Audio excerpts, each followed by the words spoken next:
เชตวันภิกษุรูปหนึ่งเข้าไปเฝ้าองค์พระจอมทันถามว่าถ้าแต่ท่านบุคคลรู้เห็นอย่างไรจึงจะละอวิช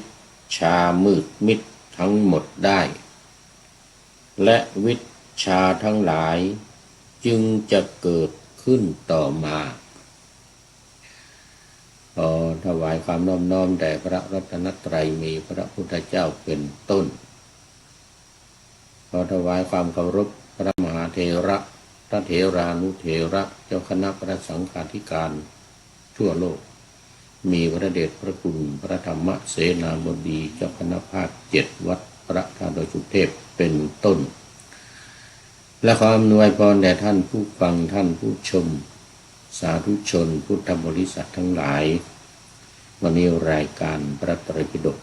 ลอยฟ้าก็ลอยมาจากวัดโพศูนย์ปฏิบัติธรรมวัดพระธาตุดอยสุเทพไอกนาเมืองทานรินประเทศเอสโตเนียวันนี้ยิ่งดึก ตอนนี้ตี 2แล้วในเมืองไทยแต่ที่นี่ยังไม่ดึก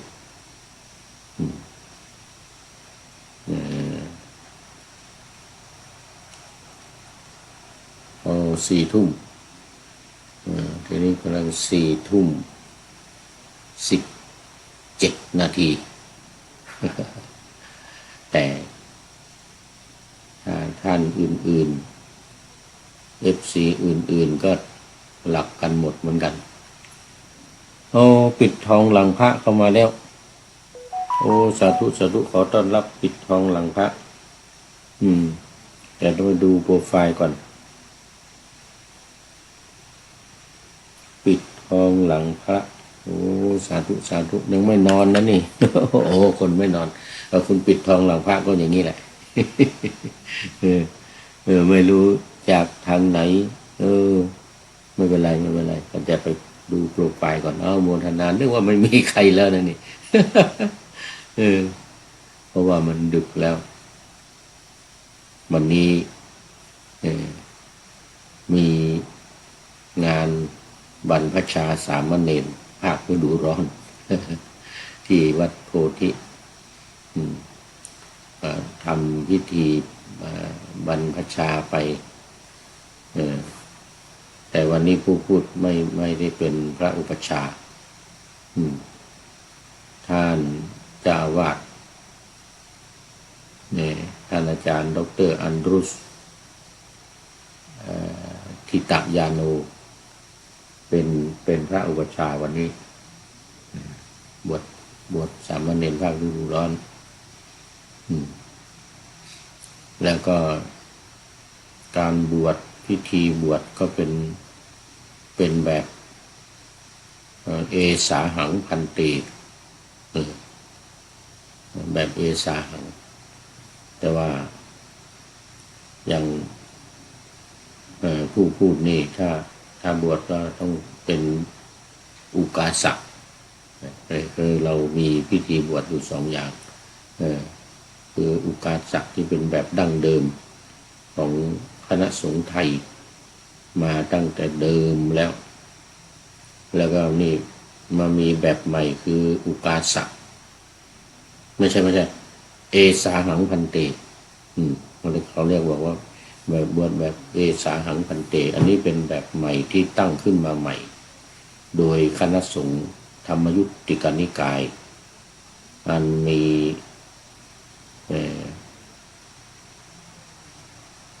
พระบาทสมเด็จพระเจ้าอยู่หัวรัชกาลที่4ซึ่งเป็นแต่สมัยที่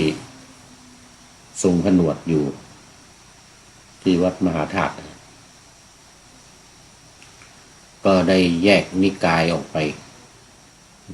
จากเดิมนี่คณะสงฆ์ไทยเรายังไม่มีนิกายอะไรแต่ก็เป็นเถรวาท เถรวาทหมายถึงนิกายใหญ่ของโลกนะมีอยู่สองอย่างคือเถรวาทกับมหายานฝ่ายมหายานนั้นถือหลักธรรมใหม่สร้างกันขึ้นมาใหม่ส่วนเถรวาทเหล่านี้ถือหลักธรรมเก่าที่พระพุทธเจ้าตรัสไว้ 84,000 พระธรรมขันธ์อันนี้เป็นระดับโลกทีนี้ในเมืองไทยเรายังไม่มีในเมืองไทยเราก็เป็นเถรวาทไม่ใช่มหายานเท่านั้นเองทีนี้เถรวาทของเราเนี่ยก็เลยพอมาถึงสมัยที่พระบาทสมเด็จพระเจ้าอยู่หัวรัชกาลที่ 4ตอนนั้นยังไม่เป็นพระเจ้าแผ่นดินก็เป็นมกุฎเป็นราชกุมาร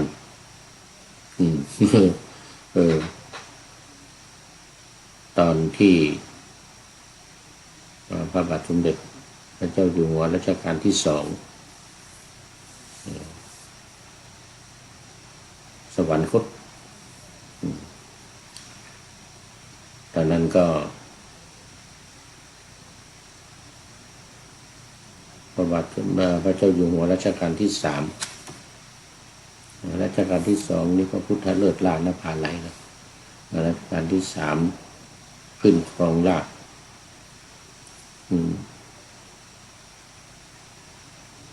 ราชกุมารเนี่ยที่ว่าเมื่อกี้เนี่ยในเดือนลืมพระนามไปก็เลยบวช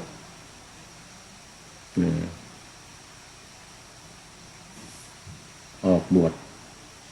ทรงผนวดออกทรงผนวดแต่เพราะว่ารัชกาลที่ 3ขึ้นก็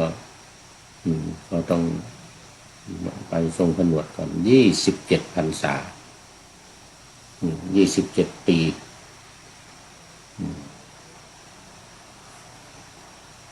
ก็หลังจากที่ทรงผนวดอยู่ที่วัดมหาธาตุเรียบร้อยแล้วเนี่ยต่อมาก็อีกนานอยู่หลายปีก็ได้แยกนิกายแยกนิกายคือจากนิกายเดิมจากเดิมยังไม่มีชื่ออะไรนิกายก็ตั้งเป็นธรรมยุตติกานิกายขึ้นมาก็เรียกที่หมู่เก่าที่อยู่เดิมเนี่ยว่ามหานิกายแต่ไม่ใช่นู่นนะอะไรมหาสังคิกะที่เป็นมหายานนะไม่ใช่แต่นี้เป็นเถรวาทเป็นเถรวาทที่อยู่ในเมืองไทยที่พระเจ้าอโศกส่งไป9 ประเทศ9 แห่งนะส่งไป9 แห่งในศรีลังกาด้วยในสุวรรณภูมิพวกเรานี่ด้วยนี่เป็นเรียกว่าเถรวาท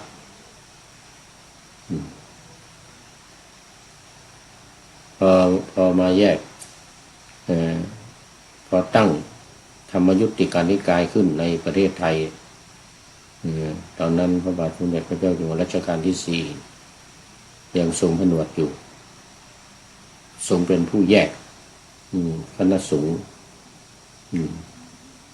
เป็นธรรมยุตติกานิกายแล้วก็เรียกคณะสงฆ์ไทยเดิมว่ามหานิกาย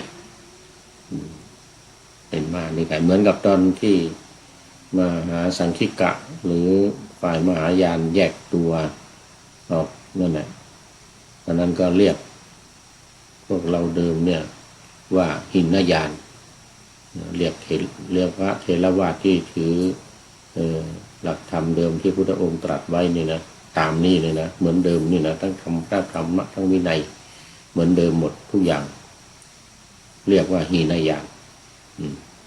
นั่นเขาให้เหตุผลว่าเป็นผู้ที่เป็นญาณน้อยของเขามหายานเป็นญาณใหญ่ญาณน้อยนี่เห็นแก่ตัวเหมือนเอาตัวรอดบรรลุนิพพานคนเดียวใครปฏิบัติ ได้มีบุญญาบารมีก็บรรลุนิพพานไปตามพระพุทธเจ้าไปแต่ฝ่ายมหาสังคิกะที่มาไม่ทันการทำสังคายนาครั้งแรกกันนะก็รวมตัวกันเป็นมหาสังคิกะเรียกตัวเองว่าเรียกลัทธิของตัวเองว่ามหายานไม่เอาตามลัทธิเดิมไม่เอาตามที่พระพุทธเจ้าตรัสไว้ในเถรวาทที่ทำสังขายนากันครั้งที่1ถึงครั้งที่8เนี่ยนะไม่เอาตั้งทฤษฎีใหม่ขึ้นมาตั้งหัวข้อธรรมใหม่ขึ้นมาตั้งชื่อใหม่ขึ้นมาแล้วก็แยกหมู่ออกไปเป็นมหาสังคิกะไม่เอาธรรมวินัยเดิมที่พระพุทธเจ้าตรัสไว้ไม่เอาเขาตั้งกันขึ้นมาใหม่สูตรต่างๆก็ตั้งสูตรขึ้นมาใหม่เช่นสัทธรรมบุญดลิกสูตรอย่างนี้เป็นต้นก็เป็นสูตรต่างๆที่เขียนกันขึ้นมาใหม่ธรรมะก็เขียนกันขึ้นมาใหม่แต่อิงหลักธรรมเดิมอิงหลักธรรมเดิมคือหลักธรรมทางอย่างอริยสัจสี่อะไรอย่างเงี้ยนะความไม่เที่ยงเป็นทุกข์เป็นอนัตตาอะไรอย่างเงี้ยเอาก็ยังอ้างอิงอยู่มีแต่ว่าที่เขาเขียนใหม่ขึ้นมานั่นเป็นหลักธรรมที่เขาก็บอกว่าเป็นความรู้ของพระพุทธเจ้าเหมือนกันแต่พระพุทธเจ้าไม่ได้ตัดไม่ได้แสดงหรือแสดงบ้างหรือที่ตรัสไว้แล้วก็เอามาบ้างเอามาบ้างอย่างนิพพานอย่างเงี้ยนิพพานนี่ก็เอาแต่ใช้ภาษาสันสกฤตนะว่านิรวานออกเสียงเป็นนิรวานก็คือนิพพานอันเดียวกันนี่แหละเป้าหมายอันเดียวกันแต่การเข้าสู่เป้าหมายต่างกันเพราะเขาจะเข้าพร้อมกันหมดทั่วโลก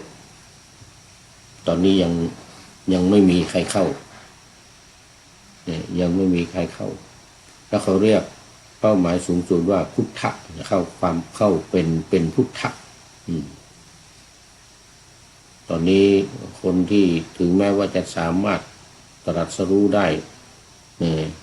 รู้อริยสัจธรรมทั้งสี่ได้ตรัสรู้เป็นอรหันต์ได้ก็ไม่เข้าไม่เป็นพระอรหันต์บางทีเขาก็เรียกเอาว่าเป็นอรหันต์นะแต่ว่าไม่เข้าสู่นิพพานยังไม่เข้าสู่ความเป็นพุทธะไม่เข้าสู่เป้าหมายสูงสุดจะเข้าพร้อมกันทั่วโลกช่วยกันก่อน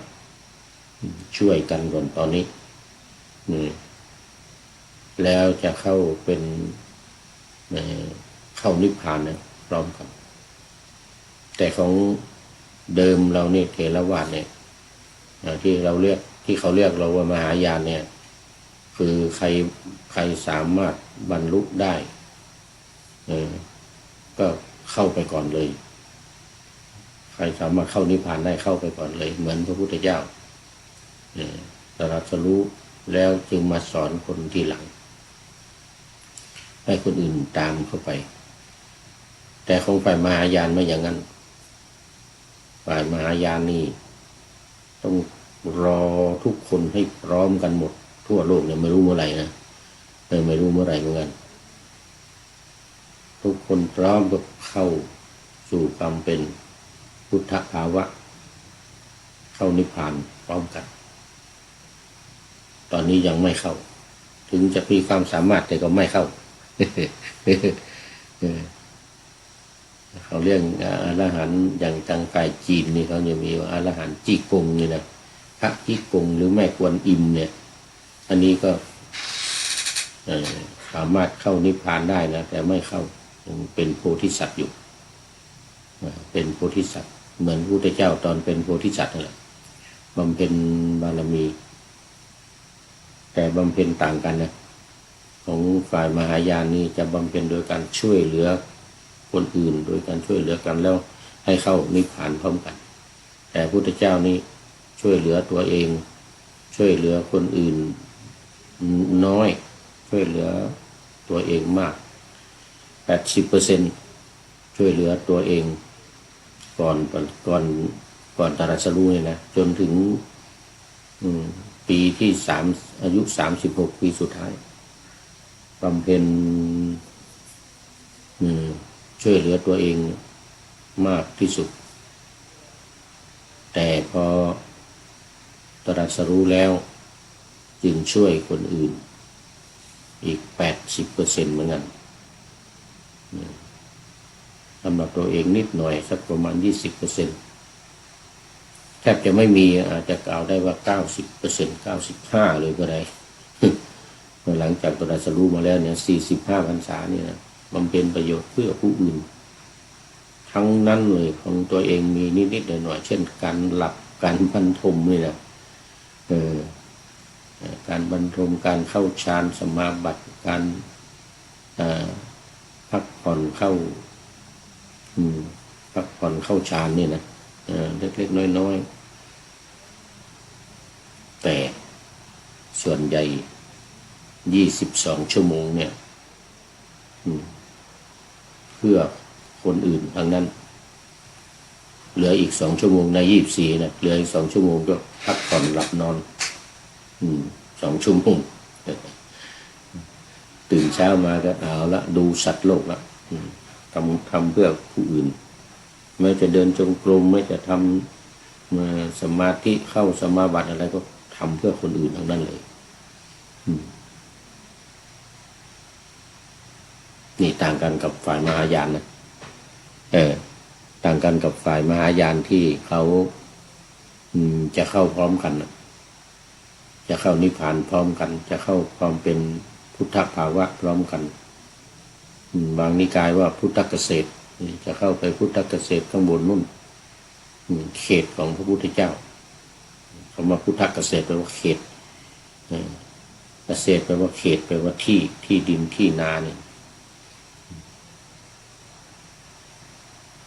อันนี้เป็นความเห็นของเขาตั้งขึ้นมาใหม่ส่วนในประเทศไทยนี่ยังเป็นเถรวาทอยู่เหมือนเดิมแต่ว่าเพียงแต่แยกมีความประพฤติแตกต่างกันถือหลักธรรมวินัยพิเศษไปแตกต่างไปจากคณะสงฆ์ไทยเดิมเช่นการไม่จับเงินอย่างนี้คณะสงฆ์นิกายเดิมของเราจับเงินแต่ว่าของนิกายใหม่ธรรมยุทธิการนิกายนี้ไม่จับเงินแต่จะรับแต่รับอยู่นะรับอยู่แต่ว่าไม่จับเนี่ยไม่จับธนบัตรไม่จับเนี่ยถือว่าเป็นวัตถุอนามาตแต่ว่ารับใบประวารณาเอาใครจะถวายเขียนว่าจำนวนเท่านี้ถวายนะแล้วเงินเอาไปไว้ที่ไวยาวัจกรเอาไปไว้ที่ลูกศิษย์ที่ตามไป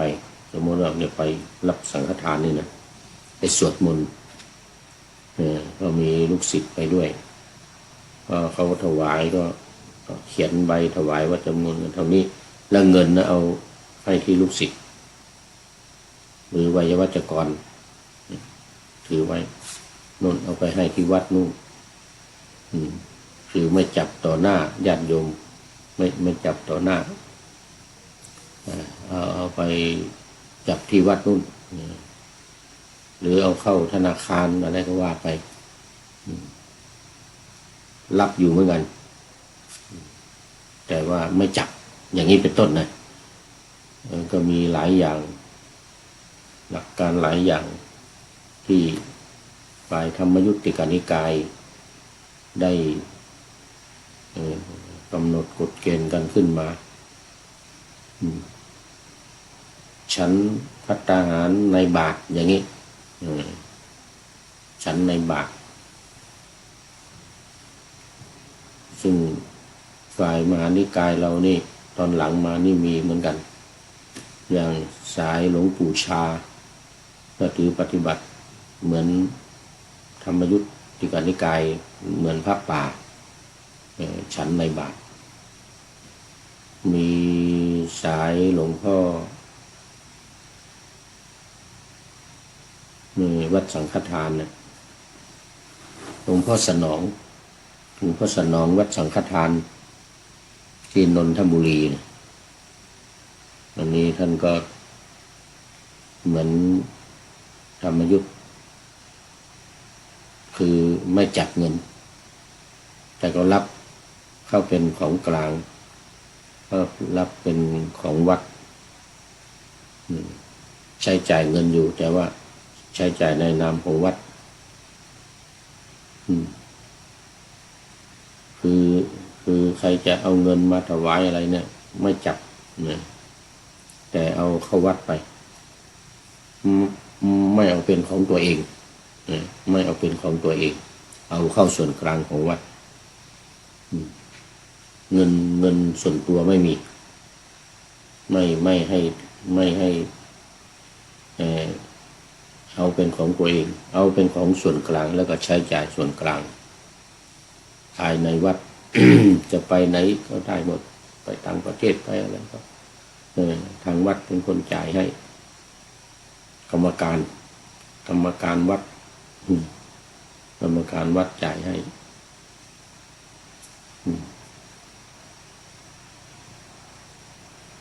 เหมือนละไปธรรมยุทธิกนิกายนี่แหละเหมือนเดียวกันหลวงพ่อสนองวัดสังฆทานหลวงปู่ชาวัดหนองป่าพงนี่ก็ถือปฏิบัติเหมือนธรรมยุทธิกนิกายแต่ก็มีเนี่ยมีสำนักอย่างบ้านเนี่ยอย่างที่ว่าเนี่ยแล้วที่อื่นๆก็ตามหลวงปู่ชาตามหลวงปู่สนองกตปุญโญวัดสังฆทานหลวงปู่ชาวัดหนองป่าพงที่จังหวัดอุบลราชธานีเพราะว่าท่านบวชมาปฏิบัติตามปฏิปทาของหลวงปู่มั่นหลวงปู่ฟั่นหลวงปู่อะไรทั้งหลายในฝ่ายธรรมยุทธ์แต่ว่าไม่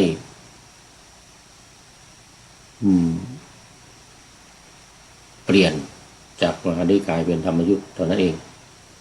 แต่หลักการข้อปฏิบัติอะไรต่างๆเหมือนกันหมดเหมือนพระป่าเหมือนพระธรรมยุทธ์หมด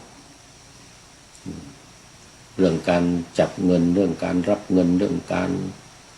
อะไรต่างๆเหมือนธรรมยุทธ์หมดในประเทศไทยนะแล้วก็ไปต่างประเทศก็เหมือนกันสาขาไม่เยอะหลวงปู่ชานี่มีทั่วโลก130ประเทศโอ้เยอะหลวงพ่อสนองเนี่ยก็เยอะเหมือนกันไปต่างประเทศปีที่แล้วไปมาประเทศอังกฤษก็เจอสายของหลวงพ่อสนองเนี่ยไปประเทศไอร์แลนด์ก็มีอีกสายของหลวงพ่อสนองกตปุญโญนี่นะโอ้เยอะเหมือนกันในโลก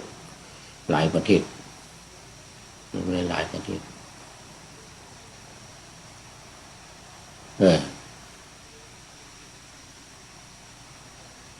สายหลวงปู่ชาก็เยอะต่างประเทศทั้งในประเทศทั้งต่างประเทศมีถือข้อวัดปฏิบัติเหมือนธรรมยุทธิกนิกายเอาอันนี้พูดถึงการแยกนิกายพูดถึงการแยกนิกายนานเนี่ยปิดทองหลังพระโอสาธุสาธุสาธุยกมือมา3กระพุ่มมือโมทนา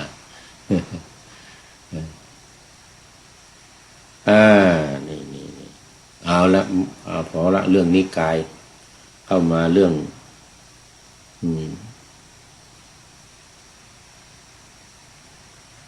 พระสูตรกันเลยดีกว่า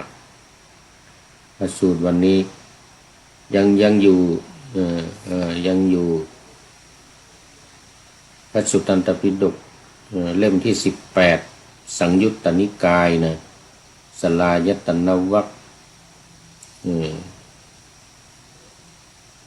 แล้วก็สลายตนะสังยุตก็คืออายตนะภายในนี่นะ6สลานี่แปลว่า6นะก็มาจากฉะแปลว่า6แปลว่าเปลี่ยนเป็นสอเสือจากชอเป็นสอชอชิงเลยนะฉะที่แปลว่า6สลายตนะสังยุตก็เกี่ยวกับอายตนะ6อายตนะภายในนะตาหูจมูกลิ้นกายใจวันนี้มาถึงทุติยปัณณาสปฐมปัณณาส50สูตรจบไปแล้วคราวนี้ทุติยปัณณาสนี้จะมีวรรคเนี่ยวรรคละ50สูตร50สูตรเหมือนปฐมปัณณาสนั่นแหละปัณณาสที่1คือ50ที่1อันนี้50ที่2ทุติยปัณณาสเริ่มจากสูตรที่1คืออวิชชาปหานะอวิชชาปหานสูตรแล้วก็มีวรรคน้อยวรรคเล็กในสลายตนะวรรคนี่ก็คืออวิชชาวรรคทุติยปัณณาสเนี่ยทุติยปัณณาสนี่เป็นอวิชชาวรรคและในอวิชชาวรรคเนี่ยก็จะมีอีก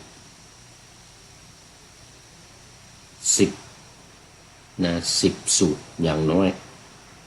บางที50สูตรก็มี50สูตรก็มีอย่างตอนนี้มีอวิชชาปหานสูตรที่1ในอวิชชาวรรคหมวดที่ว่าด้วย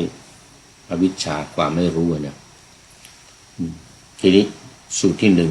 1อวิชชาปหานะก็คือการละอวิชชาปหานะแปลว่าการประหารคือการละอวิชชาปหานะสูตรที่ว่าด้วยการละอวิชชาสูตรที่1เหมือนที่ปานาธรรมาสไว้อวิชชาปหานะสูตรว่าด้วยการละ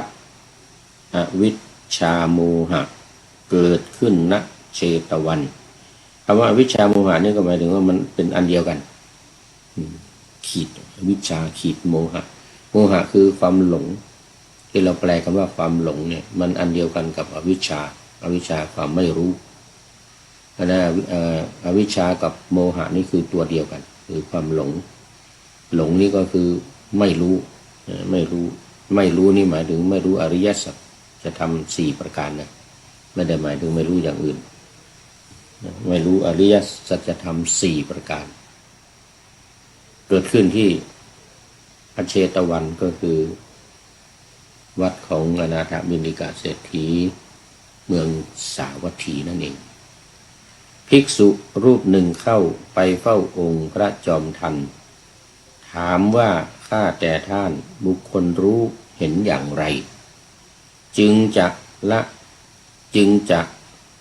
ละอวิชชามืดมิด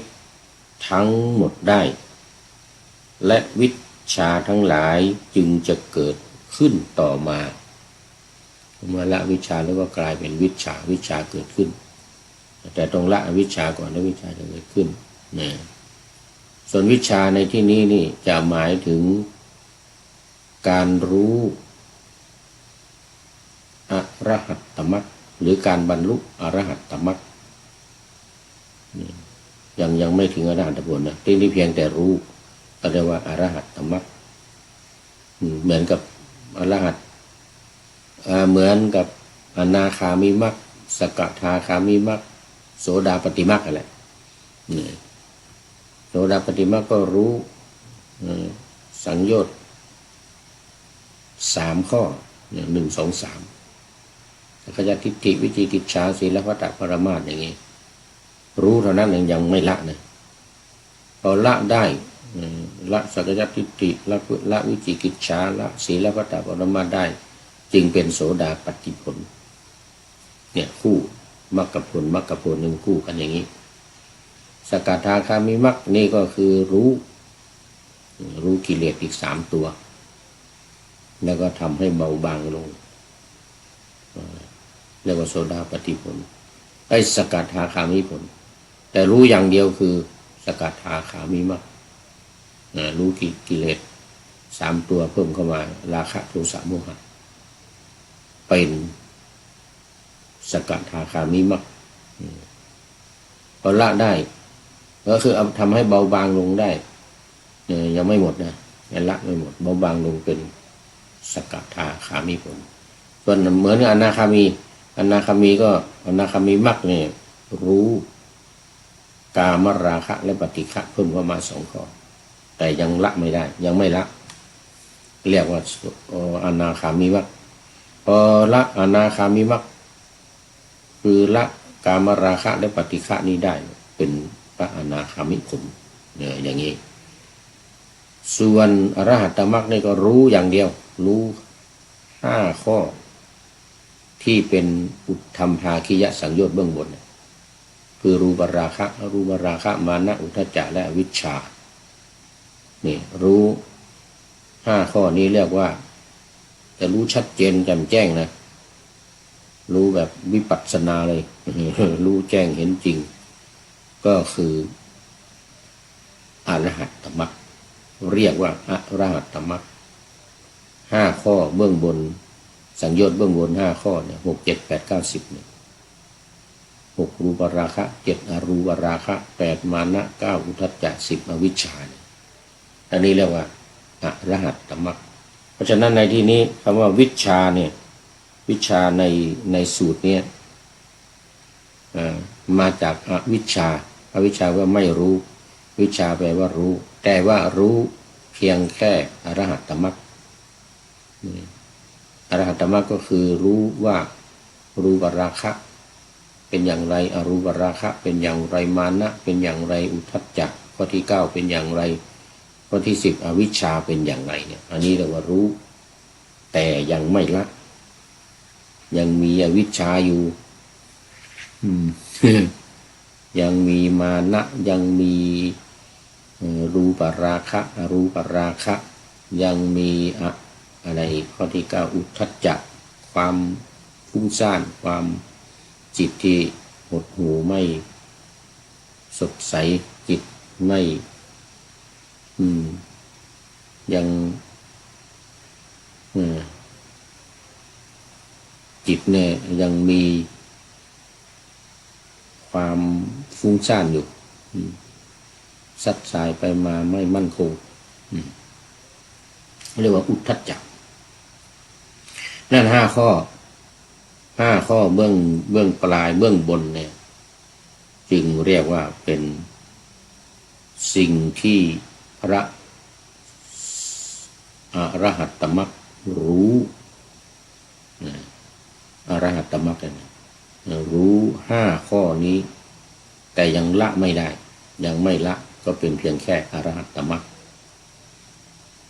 ส่วนอรหัตผลนั่นหมายถึงว่าละได้ทั้ง5 ข้อละเพิ่มเข้ามาก็คือ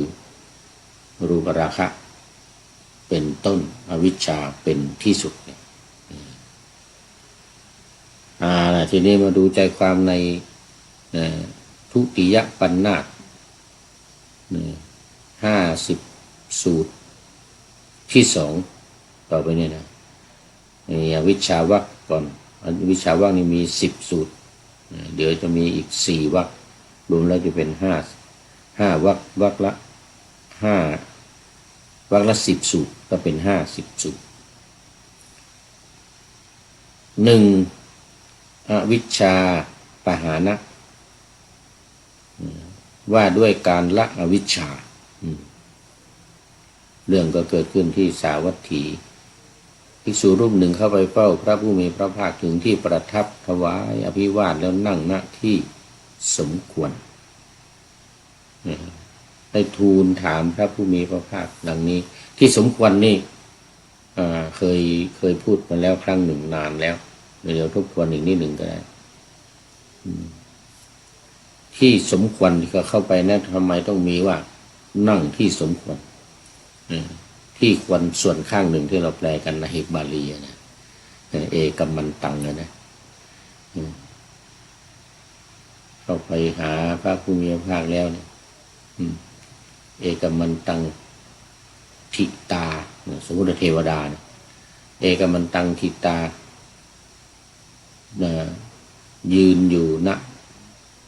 ที่สมควรข้างใดข้างเอกัมมันตังข้างหนึ่งทีนี้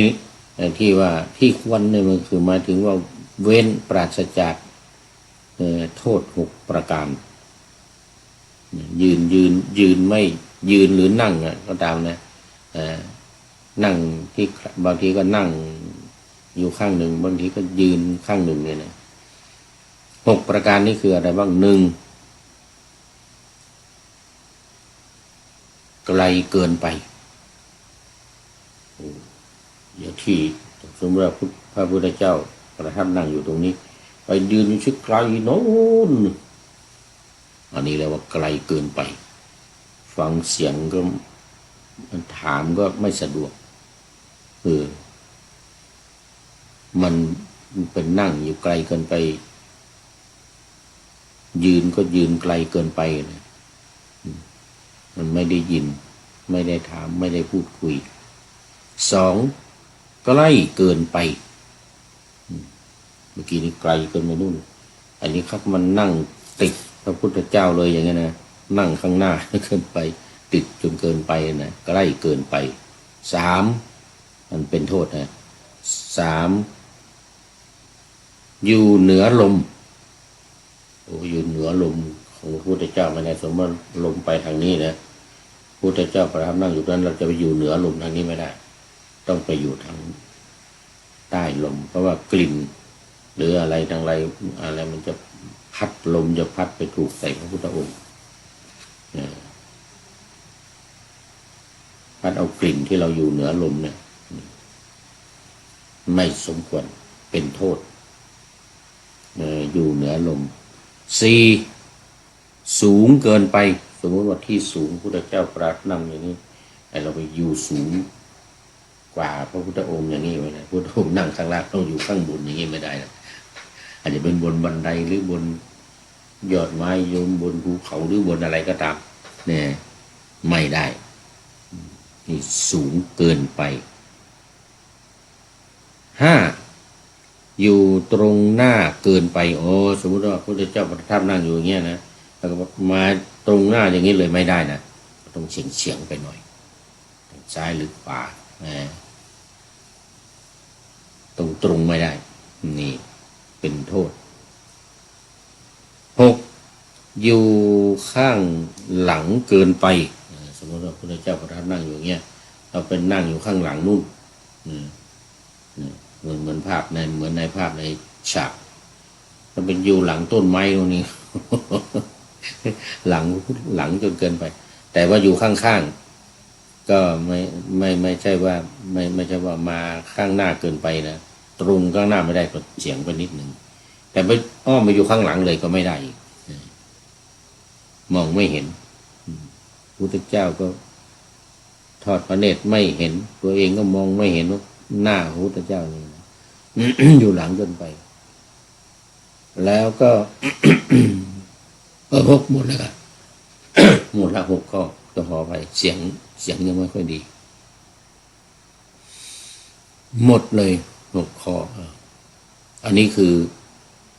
นั่งที่สมควรเว้นจากที่นั่งเป็นโทษ6อย่างนี้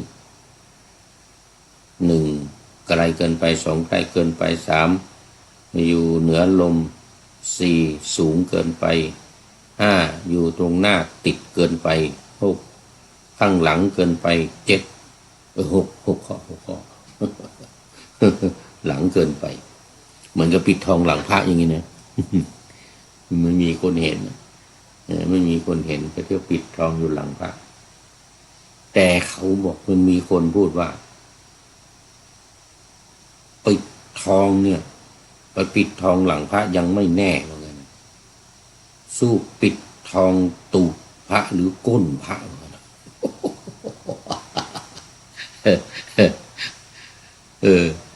ไปติดหลังบางทีคนเดินไปก็ยังไปแอบเห็นอยู่ใช่ไหมเดินคนเดินไปข้างหลังมันติดก้นเลยก้นมันนั่งทับอย่างเงี้ยสดๆก็ไปปิดที่ก้นพระพุทธรูปเลยไม่มีใครเห็นแน่เลยนะตูดเขาเรียกว่าปิดทองตูดพระอย่างนี้ไม่มีใครเห็นแน่เพราะว่ามันอยู่ข้างล่างเนี่ยติดกับพื้นอยู่สดๆเข้าไปก็ติดตรงนี้ทุกเขาว่าถ้าให้แน่จริงแต่ความหมายของคำว่าปิดทองหลวงพ่อนี่ไม่ได้หมายถึงเอาทองไปปิดคือทำอะไรไม่ออกหน้าทำอะไรไม่ออกหน้าไม่อยากได้หน้าเหมือนกันนะเป็นผู้ที่อยู่เบื้องหลังเขาเรียกว่าแบ็คดีมีแบ็คดีแบ็คแปลว่าหลังนะคนสนับสนุนดีมีคนสนับสนุนคนช่วยเหลือดีแต่มีลักษณะสองอย่างเนี่ยคนที่อยู่แบ็คคนอยู่หลังเนี่ยหนึ่งช่วยเหลือแบบออกหน้าออกตาไม่ปิดบังอะไรสองช่วยเหลือแบบไม่ออกหน้าไม่ให้ใครรู้อยู่เบื้องหลังนี่เขาเรียกว่าคนอยู่เบื้องหลังแบ็คดี ปิดทองหลังพระอันนี้ความหมายคืออย่างนี้อย่างที่ว่ามานี่คือไม่ออกหน้าออกตาไม่ให้ใครรู้เหมือนกันแต่ช่วยเหลือทำอะไรอยู่เป็นแบ็คหลังให้อยู่คอยคุ้มกันคุ้มครองเนี่ยลักษณะนี้พอพูดถึงการนั่งที่สมควรก็ถามพระพุทธองค์เลยทีเนี้ยถามพระพุทธองค์ว่าบุคคลเมื่อรู้อย่างไรเห็นอย่างไรหนอจึงจะสามารถละอวิชชาได้พระพุทธองค์ก็ตรัสตอบว่าภิกษุบุคคลเดี๋ยวก่อนภิกษุบุคคลเมื่อรู้เห็นจักขุตาเนี่ยนะสองเห็นรูปที่มันคู่กับตาอายตนะภายนอกอายตนะภายในคือตาใช่ไหมคือตาหรือจักขุนี่นะแล้วก็รูปที่มันอยู่ตรงกันข้ามที่มันจะตาจะมองเห็นนั่นคือรูปบุคคลเมื่อเห็นจักษุเมื่อรู้จักษุนะเมื่อรู้เมื่อเห็นจักษุเมื่อรู้เมื่อเห็นรูปว่าไม่เที่ยงจึงจะละสังโยชน์ได้ละอวิชชาได้สังโยชน์ทั้ง10ประการเนี่ยตั้งแต่สักกายทิฏฐิไปจนถึงอวิชชาเนี่ยจึงจะละได้ก็คือรู้เห็นจักษุรู้เห็นรูปอันนี้ชุดที่หนึ่ง ชุดที่หนึ่งแล้วชุดที่สองเดี๋ยวก่อนมันมีอันนี้อยู่ก่อนมันมีวิญญาณมันมีผัสสะอยู่ก่อนเดี๋ยวเห็นจักษุแล้วก็เห็นรูปรู้รูปแล้วก็รู้จักษุวิญญาณอันนี้มันเกิดจากธาตุ18ที่ผสมกันแล้วเช่นตาเห็นรูปแล้วเกิดความรู้ขึ้นภายในว่านี่รูปอะไรอันนี้เป็นไฟนะอันนี้เป็นน้ำอันนี้เป็นไมโครโฟนอย่างนี้นะไอตัวรู้ที่อยู่ข้างในนี่เรียกว่าวิญญาณก็ข้อที่3นี่ก็คือจักขุวิญญาณคือรู้ผ่านทางตา รู้ผ่านทางตาแล้วอันนี้เป็นข้อ 3 ข้อ 4จักขุสัมผัสก็คือมันสัมผัสกับรูปตาเราเห็นรูปอย่างนี้เรียกว่าจักขุสัมผัสรู้เห็นจักขุสัมผัส4ละ5อะไรอ่ะรู้เห็นความเสวยอารมณ์ที่เป็นสุขหรือเป็นทุกข์หรือไม่ใช่สุขไม่ใช่ทุกข์ที่เกิดขึ้นเพราะจักขุสัมผัสเดี๋ยวข้อ 5นี่จักขุสัมผัสมาข้ามไปหน่อยข้อ 5นี่จักขุสัมผัสก็คือตาสัมผัสกับรูปเรียกว่าจักขุสัมผัสนี่เป็นข้อที่ 5ข้อที่ 6จึงเป็นการรู้การเห็นการเสวยอารมณ์ว่าเป็นสุขเป็นทุกข์หรือไม่ใช่สุขไม่ใช่ทุกข์เพราะการสัมผัสของตากับรูปนี่เป็นข้อที่ 6เพราะฉะนั้นรู้เห็นคือรู้เห็นอย่างนี้จึงจะละ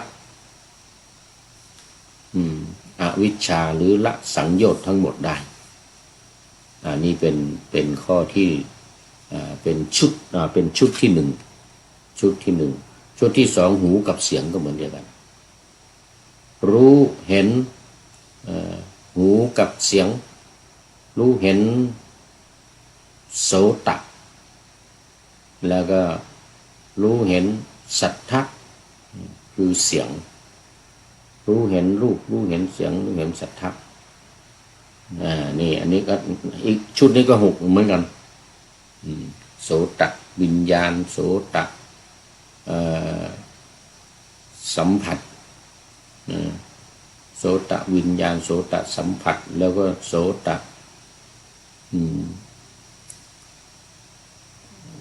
การเสวยอารมณ์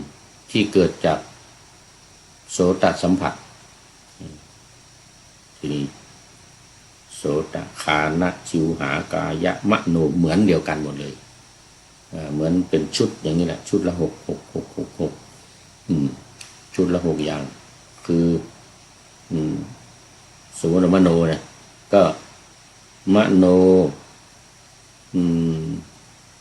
รู้จักมโนคือรู้จักใจเนี่ยนะแล้วก็รู้จักธรรมะเนี่ยคือสิ่งที่เกิดกับใจเขาเรียกว่าความคิดที่มันเกิดกับใจรู้จักใจรู้จักมโนคือรู้จักใจรู้จักความคิดที่มากระทบใจหรือใจเกิดขึ้นกับใจเนี่ยแล้วก็มโนสัมผัสเดี๋ยวก่อนมโนวิญญาณก่อนมโนวิญญาณแล้วก็มโนสัมผัสจากมโนสัมผัสก็เป็นการเสวยอารมณ์ที่เกิดจากมโนสัมผัสไม่ว่าจะเป็นสุขเป็นทุกข์หรือไม่ใช่สุขไม่ใช่ทุกข์อันนี้ก็ชุดของแต่ละชุด6นี่เพราะมันเกี่ยวข้องกัน ตาหูจมูกลิ้นกายและใจชุดตาหูจมูกลิ้นกายและใจเมื่อมันเกิดขึ้นแล้วสัมผัสกันแล้วเรียกว่าการเกิดขึ้นของสลายตนะภายใน6สลายตนะภายนอก6ที่เกิดขึ้นแล้วละเนี่ย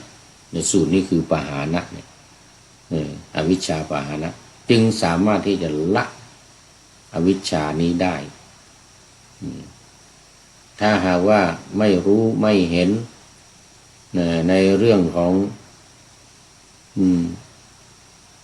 จักขุโสตคานะชิวหากายะมโนและจักขุสัมผัสเป็นต้น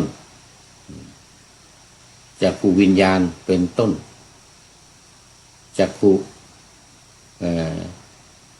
การสัมผัสกันระหว่างอะไรภายนอกวิญญาณรวมแล้ว6ชุดเหมือนกัน เราแล้ว6 ชุดเหมือนกัน6 6 36โอ้โห36 ชุด36เห็นรู้เห็น36อย่างจึงจะละอวิชชาหรือสังโยชน์ทั้งหลายทั้ง10 ประการได้ละอวิชชาได้ละสังโยชน์ได้ต้องอาศัยตาหูจมูกลิ้นกายใจนี้แหละที่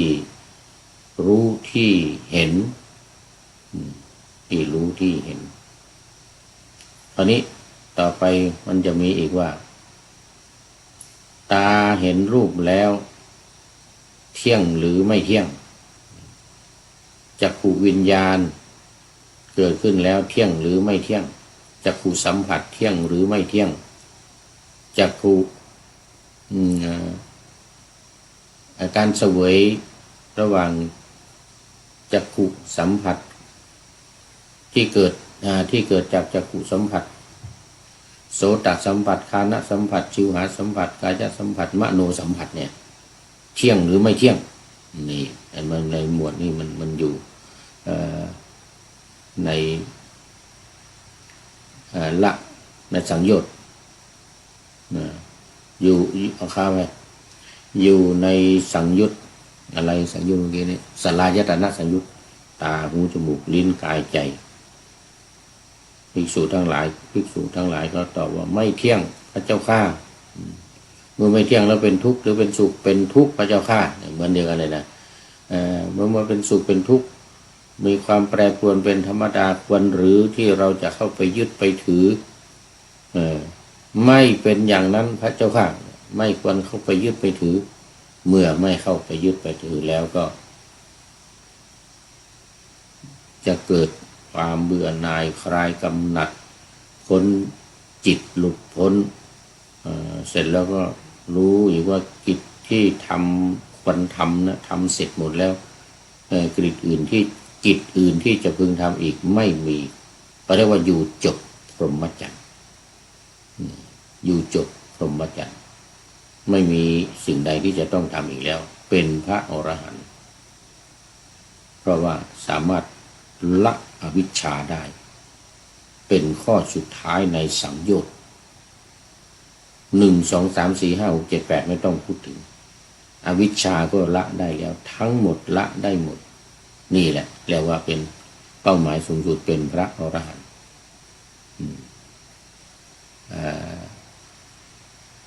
สูตรที่1อวิชชาปหานะสูตรการละอวิชชาก็จบสูตรที่ 1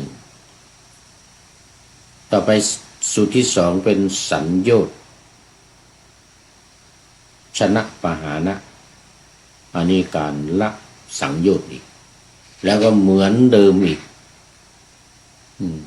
เหมือนเดิมยังไงที่จะละสังโยชน์ได้เนี่ยก็ต้องอาศัยการเห็นการรู้จักขุโสตฆานะชิวหากายมโนและรู้รูปเสียงกลิ่นรสโผฏฐัพพะและธรรมารมณ์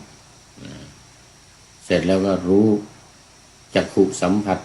โสตสัมผัสฆานะสัมผัสมโนสัมผัสคือสัมผัสกับอายตนะภายนอกสัมผัสกับรูปเสียงกลิ่นรสโผฏฐัพพะและธรรมารมณ์นี่เสร็จเรียบร้อยแล้วเมื่อรู้อย่างนี้ก็สามารถที่จะละสังโยชน์ได้สังโยชน์ในที่นี้จะหมายถึงทั้งหมดเลยนะตั้งแต่ข้อที่ 1ถึงข้อที่ 10ตั้งแต่สักกายทิฏฐิจิกิจฉาไปจนถึงอวิชชาจึงจะสามารถละสังโยชน์นี้ได้เอาสูตรที่ 2นี้จบอีก สูตรที่ 2นี้จบเพราะมันเหมือนเดียวกันเพียงแต่เปลี่ยนจากสังโยชน์อะไรเมื่อกี้เนี่ยเปลี่ยนจากอวิชชามาเป็นสังโยชน์อวิชชานั้นเป็นเพียงข้อสุดท้ายแต่มาเป็นสังโยชน์นี่ทั้งหมดทั้ง10 ข้อเอาต่อไปสูตรที่ 3สัญโยชนะสมุคคาตสูตรว่าด้วยการถอนสังโยชน์นี่แหละถอนสังโยชน์เมื่อกี้นี้ละใช่ไหมปหานนะละสังโยชน์ถอนสังโยชน์นี่มันก็คือการถอนไม่ให้มี ไม่ให้เหลือนั่นเองเมื่อกี้นี่ละก็จบเหมือนกันแต่ว่าถอนนี่มันก็ยิ่งจะแน่นเข้าไปอีกเช่นอย่างถอนออกถอนรากถอนโคนออกหมดอย่างเงี้ยถอนสังโยชน์ออกหมดเนี่ยตั้งแต่สักกายทิฏฐิไปจนถึงอวิชชาเนี่ยถอนออกหมดด้วยวิธีการยังไงละยังไงเห็นรู้เห็นอะไรก็เห็น6อย่างที่ว่าเมื่อกี้นี้แหละ6อย่างที่1คือตาหูจมูกลิ้นกายใจนี่6อย่างแล้วก็6อย่างที่2ก็คือรูปเสียงกลิ่นรสสิ่งของและธรรมารมณ์หรือความคิดอันนี้เป็น6ที่1 6ที่2 6ที่3คือยังไง1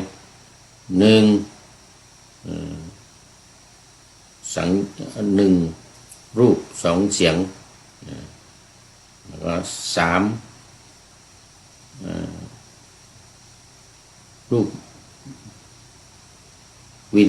จักษุวิญญาณก่อนจักษุวิญญาณ3จักษุวิญญาณคือรู้ว่ารู้อะไรผ่านทางตาหูจมูกลิ้นกายใจนี่แหละก็คือใจคือวิญญาณที่อยู่ในใจแล้วก็3และ4ชุดที่4คือสัมผัสจักขุสัมผัสโสตสัมผัสคานะสัมผัสกายสัมผัสชิวหาสัมผัสเหมือนเดิมกันเหมือนเดิมที่ว่าเมื่อกี้สัมผัสเสร็จแล้วก็รู้การเสวยอารมณ์ที่ว่าเกิดจากสัมผัสทั้งหลายทั้ง6อย่างเนี่ยตาสัมผัสรูปหูสัมผัสเสียงจมูกสัมผัสกลิ่นลิ้นสัมผัสรสกายสัมผัสสิ่งของใจสัมผัสความคิดหรือธรรมารมณ์หรือธรรมะเนี่ยเห็นไหมก็เหมือนเดียวกันจึงสามารถที่จะถอนสังโยชน์ได้สูตรที่ว่าถอนสังโยชน์สูตรที่3นี่ก็จบสัญโยชนะสมุคาตสูตรหมดเวลาคงเอาไว้แค่นี้ก่อนเนี่ยเพราะว่ามันยังเหลือได้ไป3สูตรนี่3สูตรสัญโยชนะสมุคคาตสูตรการถอนสัญโยชนะปหานสูตรการละสังโยชน์แล้วก็อวิชชาปหานสูตรที่1สูตรที่1อวิชชาปหานสูตรการละอวิชชาหมดเวลาตรงนี้ขอนำรายการไปก่อนมีปิดทองหลังพระอยู่ท่านเดียวก็เป็นท่านสุดท้ายในรายการ ขอนำพระไตรปิฎกลอยฟ้าไปจากผู้ฟังทั้งหลายในโลกล่าวันต่อไปจะได้จรย้อนกลับมาสู่สถานีใหม่ให้ท่านฟังอย่าลืมเปิดวิทยุหรือเครื่องรับโทรศัพท์โมบายคอมพิวเตอร์ผัง YouTube เฟซเพจไลน์ให้ดังๆเพื่อชมฟังรายการวันต่อไปขอทุกท่านมีความสุขทุกคืนวันนำธรรมะประกอบการงานทั้งหลาย